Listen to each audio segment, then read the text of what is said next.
이윽고 이스라엘은 모압 평지에 진을 쳤습니다.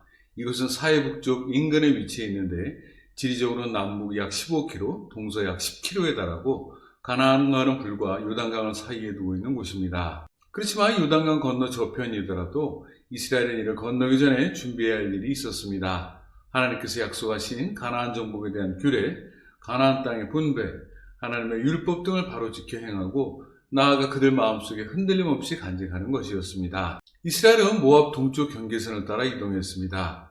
그때 모압은 아모리나 바산처럼 이스라엘을 공격하지 않고 오히려 빵과 물을 팔았습니다. 아마도 그들은 같은 동족이던 아모리족이 이스라엘을 전멸시키거나 광야로 내쫓기를 기대하고 있었을 것입니다. 이 같은 모압의 기대에도 불구하고 이스라엘이 아모리와 바산을 진멸시키고 그들 땅에 이르게 되자 당시 모압 왕 발락은 크게 두려워할 수밖에 없었습니다. 그렇지만 하나님께서는 모압 족속과 전쟁을 허락치 않으셨습니다. 이 때문인지는 몰라도 이스라엘은 그곳을 지나면서 모압에게 특별한 적의를 품지 않았습니다. 이스라엘은 모압 땅을 지나면서 그들 땅과 재산, 그 밖에 모압 소유를 탐하거나 취하지 않았습니다. 이스라엘은 오직 약속의 땅에만 관심이 있었고 그곳에 이르기 위해 요단강을 건너고자 했을 따름이었습니다. 이때 모압 왕 발락은 그들 힘으로 이스라엘을 어찌할 수 없었기에 당시 영험이 특출했던 선지자 발람에게 사신을 보내 이스라엘을 저주하도록 요청합니다. 이때 발람은 하나님을 알고 있었던 자였고 그가 머물던 곳은 유프라테스강 인근으로 모압에서 약 650km 떨어진 곳이었습니다. 당시 고대 메소포타미아에서는 전쟁에 임하거나 적을 마주대에 있을 때 발람과 같은 주술가를 불러 적을 저주하는 풍속이 있었습니다. 그 이유는 저주의 힘으로 상대방을 이길 수 있다고 믿고 있었기 때문이었습니다. 이는 상당히 보편적으로 널리 행해지고 있었던 관행이기도 했습니다. 당시 발람은 발락의 요청을 수락하는 쪽으로 마음이 기울어져 있었습니다. 그러나 하나님께서는 발람의 말에 귀 기울이지 않고 오히려 그 저주가 축복이 되게 하셨습니다. 하나님 보시기에 발람이 참되고 신실한 선지자였다면 발람은 즉시 모압 사신을 쫓아버렸어야 했습니다. 또 그들에게 하나님께서 택하신 선민으로서 이스라엘을 저주하는 것은 곧 자신들의 죽음을 재촉하는 것이라는 사실을 명확히 그들에게 경고했어야 마땅했을 것입니다. 그러나 발람은 하나님보다도 재물에 관심이 더 많았습니다. 정확히는 하나님보다 재물을 더 사랑하고 있었습니다. 그러기에 그는 스스로를 속이고자 했습니다. 곧 발락이 보낸 사신에게 자신이 하나님께 기도해 보겠다고 했지만 이는 입에 발린 말이었고 속내는 하나님께서 행여 마음을 돌리시지는 않을까 하는 기대를 품고 있었습니다. 그렇지만 하나님께서는 발람에게 이스라엘은 복을 받은 자들임을 명확히 하시면서 모압 사신의 요청을 거절하고 그들을 돌려보내라고 명하셨습니다. 발람은 하나님의 명대로 모압 사신을 돌려보냈으나 모압 왕 발락은 처음보다 더 많은 귀족을 보내면서 그들을 통해 발람을 크게 높이고 존귀하게 하며 발람이 말하는 무엇도 들어주겠다고 설득하게 했습니다. 곧 발락은 이전보다 더욱 많은 재물로 발람을 회익하자 했습니다. 발람은 이에 못 이기는 척하고 사신들을 머물게 하면서 재차 하나님의 뜻을 알아보겠다고 했습니다. 이 하나님께서는 발람에게 그들과 함께 발락에게 갈 것을 명하셨습니다. 다만 그곳에서 발람에게 하나님께서 이르신 말만 준행하라고 덧붙여 두셨습니다. 하나님의 뜻에 어긋나면 어떠한 것도 이루어지지 않는다는 사실을 발람은 그 누구보다도 잘 알고 있었습니다. 곧 발람은 하나님을 통하지 않고서는 아무것도 할 수 없음을 잘 알고 있었습니다. 그러나 부와 명예 그리고 재물에 대한 욕심은 버리지 않고 있었습니다. 곧 하나님의 뜻을 잊어버리게 되는 것입니다. 자신들을 즉시 내쫓지 않고 자신이 다시금 하나님께 여쭈어 보겠다고 했던 사실에 비추어 발람은 이미 발락의 요청에 호의를 품고 그 달콤한 입맛을 다시고 있었던 것입니다. 발람은 겉으로 하나님의 말씀을 준행하는 척했지만 속내는 이미 발락의 요청을 수락하고 있었습니다. 이를테면 발람은 하나님께서 이스라엘을 저주하시기를 기대하고 있었고 이로부터 자신과 발락의 소원을 들어주시기를 간절히 원하고 있었던 것입니다. 첫 번째 사신들이 왔을 때와는 달리 두 번째 사신이 왔을 때 하나님께서 발람에게 그들과 함께 갈 것을 허락하신 것은 크게는 발람을 통해 이스라엘을 축복하게 하시고 작게는 발람을 훈육하시기 위함이었습니다. 곧 하나님께서는 발람에게 하나님의 전지전능하심과 하나님께서 이스라엘을 선택하셨다는 사실을 마음방에 보이시고 저들에게 그 뜻에 순종하는지 아니면 대적하든지의 여부를 결정케 하시려는데 그 목적이 있었던 것입니다. 하나님께서는 발람의 마음에 간직한 재물로 인한 죄 때문에 그가 멸망의 길에 이르게 될 것을 걱정하셨습니다.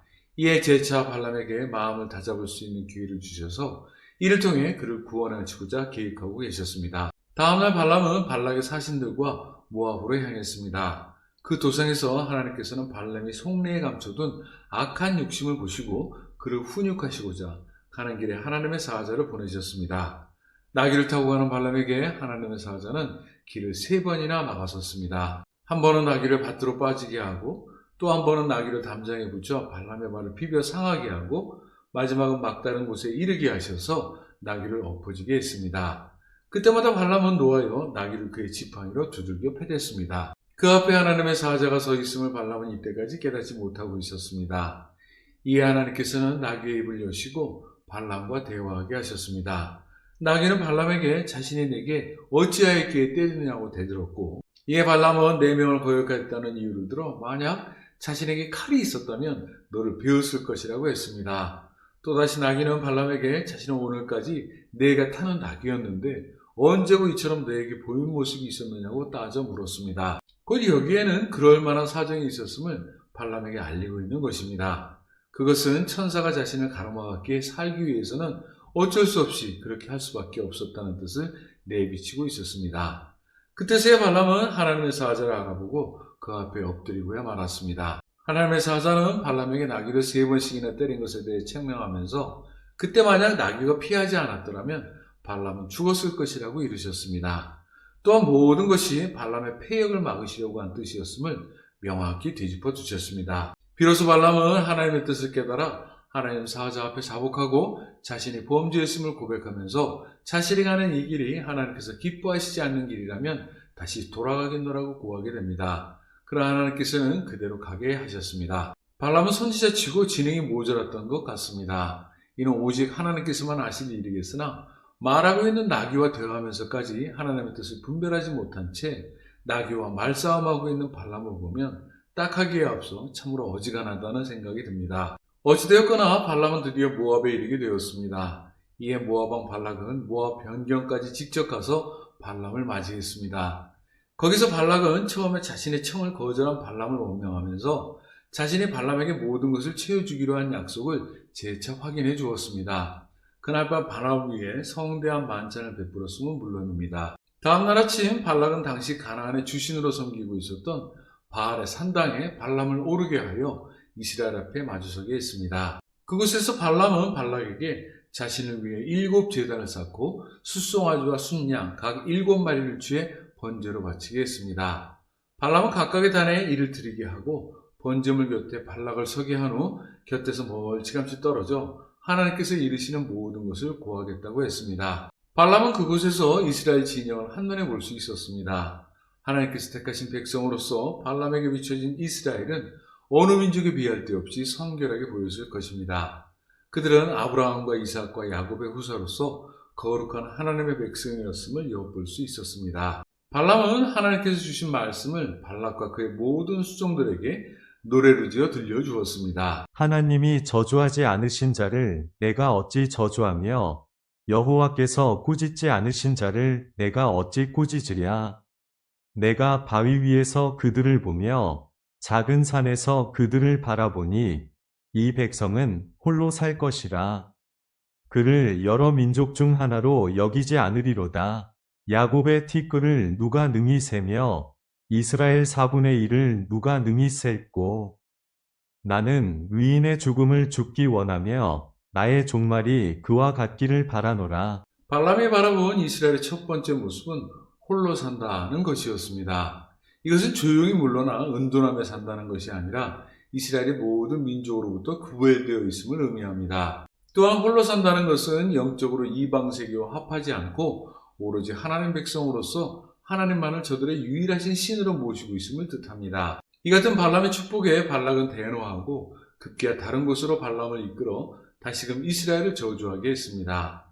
거기서도 제단은 어김없이 쌓여졌고 발람의 축복 또한 이전과 다르지 않게 거침없이 계속되었습니다. 그럼에도 발락은 발람이 이스라엘을 저주하지 않고 오히려 축복한 것이 모두가 장소 때문이라고 생각했습니다.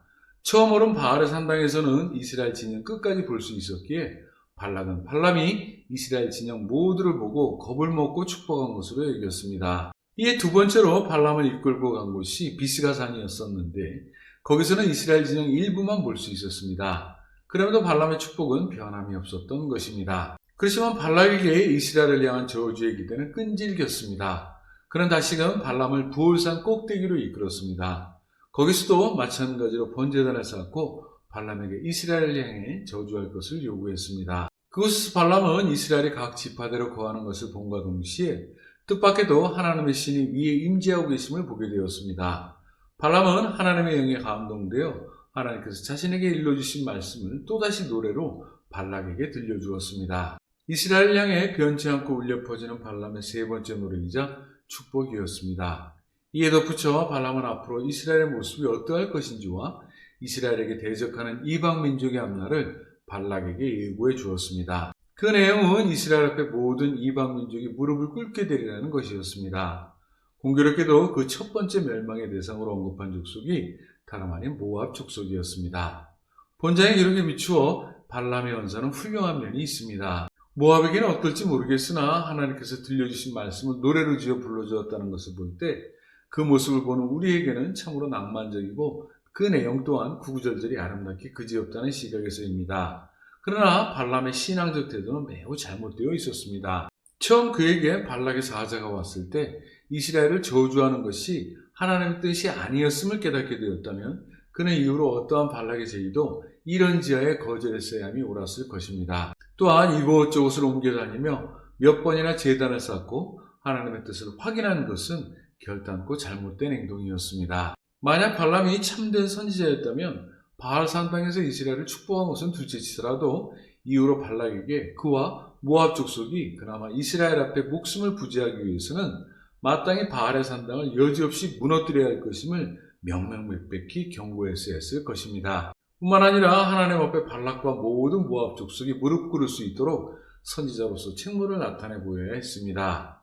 그럼에도 그는 하나님을 대적하고 있는 발락의 분노와 바알의 산당을 남겨두고 아무 일 없이 그저 자기 길로 돌아가고야 말았던 것입니다. 그저 아무 생각 없이 자기 길로 돌아가는 발람의 뒷모습을 떠올려 볼 때 그는 어떠한 생각을 품고 나귀와 함께 길을 가고 있었을까요?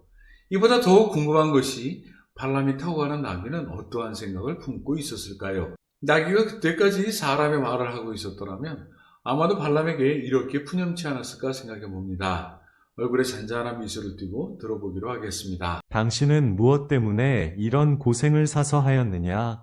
도대체 영문을 모르겠도다. 처음에 하나님께서 이르신 대로 그곳에서 모압 사신을 즉시 되돌려 보내고 또한 하나님의 뜻을 분별한 대로 그곳에서 이스라엘을 축복하였더라면 나 또한 이런 고생을 하지 않았을 것이 아니냐? 틀림없이 나귀의 속내는 이와 다름이 없었을 것입니다. 이러고도 남음이 있었다는 사실로서 그때 나귀가 오간 길은 무려 왕복 1300km에 이르는 길이었습니다. 나귀는 지치고 힘들 때마다 고향 마국간에서 목 빠지게 기다리고 있는 사랑하는 가족이 무척 보고 싶었을 것입니다. 천사를 만났을 때는 여기서 죽는 것은 아닌가 하는 생각도 들었을 것이고 발람에게 두들겨 맞을 때는 죽을지도 모를 것이라는 두려움도 있었을 것입니다. 시시때때로 두들겨 맞고 할 일 없이 오고 가고 수차례 죽을 고비를 넘기고 모두 주인을 잘못 만났기 때문이라 여겼을 것입니다. 이후에 보겠지만 발람의 최후는 비참했습니다. 본래 재물을 탐하고 욕심에 눈먼 자들의 최후는 대개 발람과 다르지 않을 것이라 봅니다. 우리는 주위에서 이런 일들을 흔히 볼 수 있습니다. 가난한 학생들을 위해 평생 모은 전 재산을 아낌없이 희사하고 후대를 위해 자신이 가진 모든 것을 이름 또한 알리지 않고 내놓고 있는 이 땅의 어르신들을 볼 때 참으로 감개무량합니다. 모두가 그런 것은 아니겠지만 이 같은 선행을 베풀고 있는 사람들은 어느 대기업 총수나 재벌가보다도 대개 할아버지 할머니가 많은 것 같습니다. 명색이 우리 또한 이스라엘처럼 선택된 크리스천들이라면 이 땅에 이 같은 아름다운 모습을 바로 보여야 하지 않을까요? 왜 남들은 부자가 부자답게 이처럼 아름다운 모습을 보이고 있는데 왜 우리는 부자가 부자답지 않게 음침한 그늘에서 숨어 지내고만 있을까요? 재물과 명예면을 탐하고 가난한 자들 위해 군림하고자 안타깝게 애쓰고 있는 이 땅의 부자들에게 소개해주고 싶은 사람들이 있기로 고라, 다단, 아비람, 그리고 여기에서의 발람입니다. 그렇다면 이제 발람의 최후만이 남겨져 있을 따름입니다. 조만간 우리는 분명하고도 생생하게 그 참혹한 모습을 지켜보게 될 것입니다.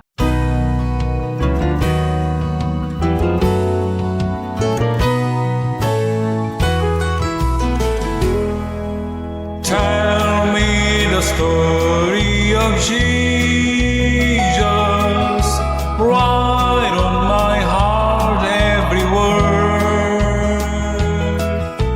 Tell me the story most precious,